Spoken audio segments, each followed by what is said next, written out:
Alors, le problème avec les méthodes de consultation actuelles, c'est qu'elles vont avoir tendance à surreprésenter certaines catégories de personnes, parce qu'il s'agit de personnes qui typiquement sont capables de se rendre disponibles aux heures des consultations et qui ont en général des revendications fortes. Nous, ce qui nous intéresse, c'est principalement justement d'entendre les gens qui habituellement ne s'expriment pas lors de ces consultations. La première chose, c'est qu'on fait des sondages qui sont géolocalisés, précisément au mètre près, et horodatés. Ce qui fait qu'on va savoir avec une grande précision où et quand chaque personne qu'on a interrogée a été interrogée. Alors, la technologie sous-jacente au QC de confort, c'est la modélisation contextuelle. Donc, c'est-à-dire qu'on fait de l'intelligence artificielle contextuelle. Ça signifie quoi? Ça signifie qu'on va prendre plein de données sur la ville, qui permettent finalement de faire une sorte de modèle digital de la ville qui s'enrichit d'année en année au fur et à mesure, qu'il y a plus de données en open data ou disponibles avec différentes sources de données statiques ou dynamiques.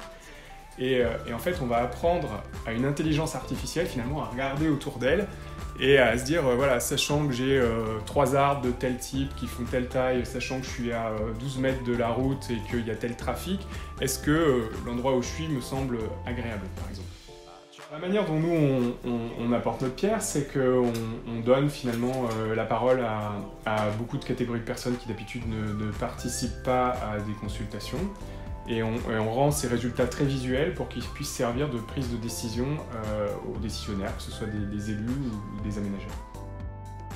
Aujourd'hui, on accompagne nos clients depuis la création du questionnaire jusqu'à finalement l'analyse des résultats finaux. Et donc on leur fournit un accompagnement tout au long de cette mission. Et à la fin, ce qu'on leur livre finalement, c'est une plateforme, donc un accès à notre plateforme QC de confort.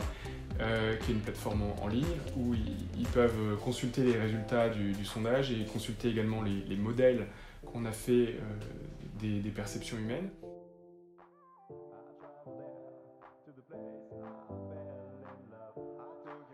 Actuellement, on a un projet avec l'EPA Euratlantique.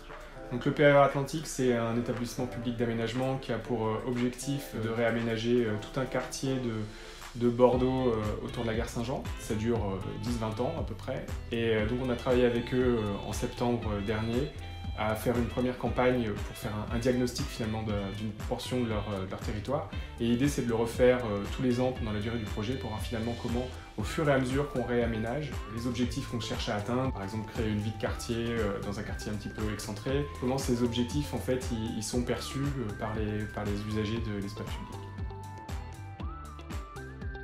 Confort, c'est un outil de modélisation des perceptions humaines qui permet de replacer l'usager finalement au cœur de la décision urbaine.